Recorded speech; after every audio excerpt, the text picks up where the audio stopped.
사실 지역 요건만 충족해도 50% 감면을 받을 수가 있어서 나이 50이 넘은 어머니, 아버지, 할아버지 분들도 가능한 거예요. 안녕하세요, 유진우 세무사입니다. 요즘 세금에 있어서 가장 핫한 이슈가 창업 감면이라는 건데 아직도 정확하게 모르시는 분들이 많고 놓쳐서 손해보는 분들이 많아서 이 부분에 대해 정리해 보도록 할게요. 세금을 최소 50%에서 100% 아예 세금을 안 낼 수도 있는 제도인데 아무나 되는 건 아니고 일정 조건을 충족해야 가능하며 세법에서 정해놓은 22가지 업종에 해당하여야 합니다. 먼저 기본 조건부터 제가 살펴볼게요. 나이 요건은 만 34세 이하이신 분이어야 하며 지역 요건은 과밀억제권역 밖에 있어야 하는데 둘 다 충족하면 100% 감면이 가능하고 둘 중 하나만 충족해도 50% 감면이 가능합니다. 나이 요건 때문에 청년 창업 감면이라고 많이들 아시는데 사실 지역 요건만 충족해도 50% 감면을 받을 수가 있어서 나이 50이 넘은 어머니, 아버지, 할아버지 분들도 가능한 거예요. 이제 먼저 나이 요건부터 디테일하게 설명드리면 만 34세 이하라고 되어 있는데 남자의 경우 군대 기간만큼 플러스되며 보통 2년 갔다 오니까 36세까지는 기본적으로 된다고 보시면 되고 저처럼 군대를 장교로 갔다 오신 분들의 경우 최대 만 40세까지 연장됩니다. 지역 요건으로는 과밀억제권 밖에 있어야 하는데 아래 지도를 보시면 서울은 전부 안 되고 가까운 지역으로는 강남에서는 용인, 경기도 광주, 강북으로는 남양주 별내, 가평이나 양주까지 가셔야 하며 서쪽으로는 김포, 파주, 안산이 가능하고 인천에서는 송도, 청라, 영종도가 경제자유구역으로 세금이 감면되는 지역입니다. 정확한 지역은 저희 블로그 주소 첨부해 드릴 테니까 파일 한번 참고하세요. 과밀억제권이 아닌 성장관리권역이나 자연보존권역 둘 다 가능하고 이외에 더 외곽 지역인 대전, 대구, 부산 같은 곳들도 전부 지역 요건 충족한다고 생각하시면 됩니다. 개인 사업자로 순이익이 1억 정도 나오면 소득세가 2천만 원 정도 나오는데 지역 감면으로 50% 차이 나면 1,000만 원 세금을 아낄 수 있으니까 기왕 사무실 구하는 김에 가까운 곳에 해당 지역이 있으면 잘 선택하시면 세금을 많이 아끼실 수가 있어요. 위에 설명드린 기본 요건을 잘 들으신 분들 중 지금 사업하는 곳이 지역 요건이 안 돼서 지역 감면 가능한 곳으로 사업자를 옮겨야겠다 하시는 분들이 계신데 최초의 사업자 등록을 세금 감면이 가능한 곳에 해야 적용을 받을 수 있지 사업자 등록을 하고 난 뒤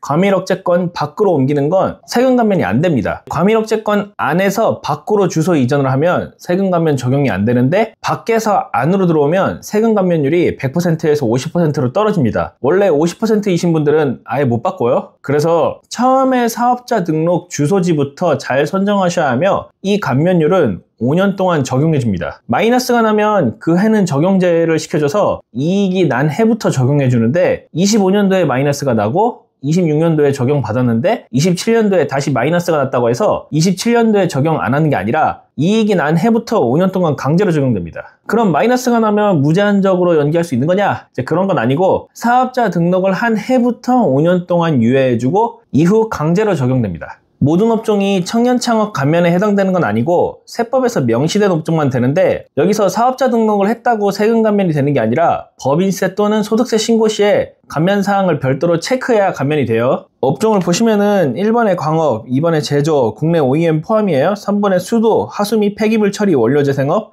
4번에 건설업, 5번에 통신판 매업 쇼핑몰이죠.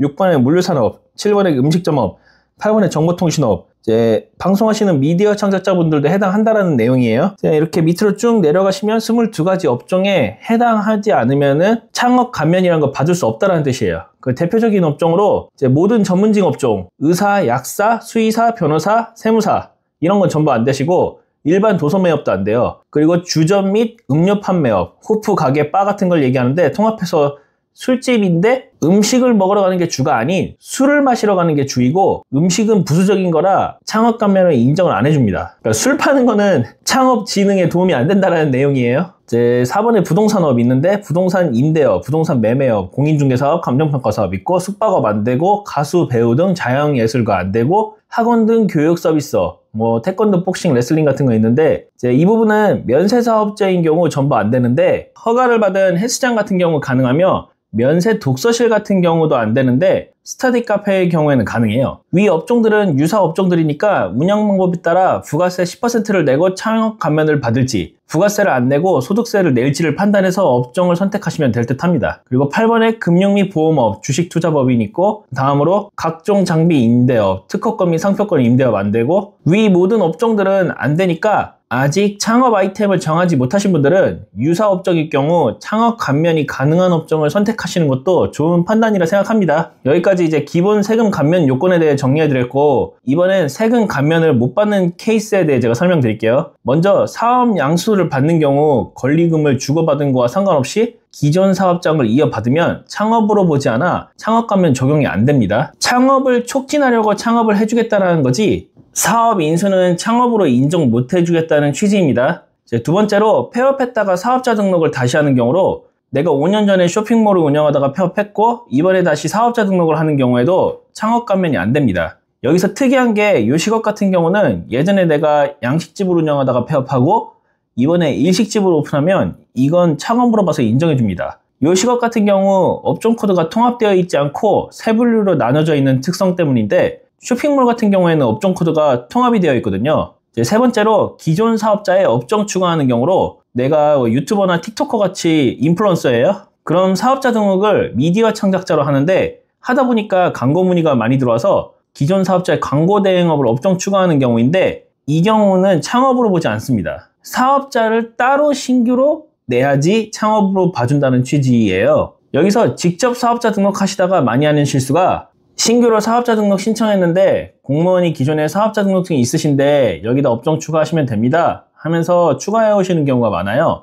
공무원이 하라는 대로 해서 업종 추가했는데 창업 감면이 안 되는 케이스인 거죠. 그럼 공무원이 책임져야 되는 거 아니냐 하시는데, 공무원들은 세금 감면을 책임져 주지 않습니다. 내가 챙겨서 따로 사업자 등록을 해야 한다는 점 신경 쓰셔야 합니다. 마지막으로 가장 많이 하시는 질문 중에 공유 오피스에서 사업자 등록을 하는 경우 창업 감면을 받을 수 있는지 궁금해 하시는데, 공유 오피스를 사용하지 않으면서 사업자 등록만 그 지역에 한 경우는 못 받을 가능성이 높습니다. 세법은 실질과세주의라서 실제로 그 사업장에서 사업을 하였느냐로 판단하기 때문에 비상주 사무실 같은 건 못 받아요. 얼마 전에도 국세청에서 소명 자료 나오는 자료들을 보면은 사업장을 사용하는 자리 사진, 카드 사용 내역과 그 사업장에서 무슨 일을 했는지 제출하라고 하는데, 비상주 사무실 같은 경우는 내 자리가 없어서 소명이 안 되고, 사업장만 사용하는 상주 사무실 같은 경우에도 사업장 근방에서 사용한 카드 사용 내역이 없기 때문에 소명이 어렵습니다. 법인 사업자 창업 감면 요건 한번 정리해 볼게요. 법인은 법인 설립 후 사업자 등록을 하는데, 창업 감면을 받으려면 위 기본 요건뿐만 아니라 법인 설립 시 등기에 최초 목적 사항에 넣은 업종에 대해서 창업 감면이 가능하고, 이후 목적 사항을 추가하는 경우에는 창업 감면이 불가능합니다. 법인의 최대 주주 또는 최대 출자자에 해당해야 청년 창업 중소기업으로 인정받을 수 있는데, 주주가 여러 명일 경우 지분율에 따라 결정돼요. 아래 표를 보면서 설명해 드리면, 청년 대표이사 지분율이 50% 이상이면서 최대 주주 가능하고, 청년 대표이사 지분율이 40% 최대 주주이면서 나머지 주주 청년인 경우 가능한데, 청년 대표이사 지분율이 40%인데 나머지 주주 60%가 청년이 아닌 경우에는 못 받아요. 정리하면 대표자가 최대 주주이면서 청년 지분율이 50% 이상이면 창업 감면이 가능하다라는 내용인데, 법인의 공동대표가 청년이 아닌 경우 지분율이 높은 사람이 청년인지와 관계없이 청년 창업 중소기업으로 보지 않습니다. 추가로 기존의 청년 대표자를 다른 청년 대표자를 변경하는 경우에도 그 해부터 청년 창업 감면이 적용되지 않는데, 청년일 경우 100%에서 일반 창업 감면이 50%는 적용받을 수 있어요. 개인 사업자를 운영하다가 법인 사업자로 전환하는 경우가 있는데, 기존에 개인 사업자를 3년 운영하다가 전환한 경우 법인 사업자에서도 남은 2년 동안 창업 감면을 받을 수 있으며, 여기에는 요건이 있습니다. 먼저 기존 개인 사업자 대표자가 법인 대표자가 돼야 하는데, 다른 공동대표가 들어오는 경우는 불가능합니다. 다음으로 개인 사업자로 운영하던 자본금 이상만큼 법인 자본금으로 설립해야 하는데, 기존 개인 사업자에서 기장한 재무제표의 자본금이 3억으로 되어 있으면 3억 이상만큼 자본금으로 설립해야 가능하지, 3억 미만이 되면 못 받는다는 내용이에요. 오늘 청년 창업 감면 기본 요건과 창업 감면에 해당하지 않는 케이스, 공유 오피스 이슈와 개인 사업자, 법인 사업자 지분율 설정, 개인 사업자 법인 전환 시 창업 감면 유지 방법에 대해서 정리해 드렸습니다. 추가로 궁금하신 분들은 연락 주시면 상담해 드리고 댓글 하나 남겨주세요.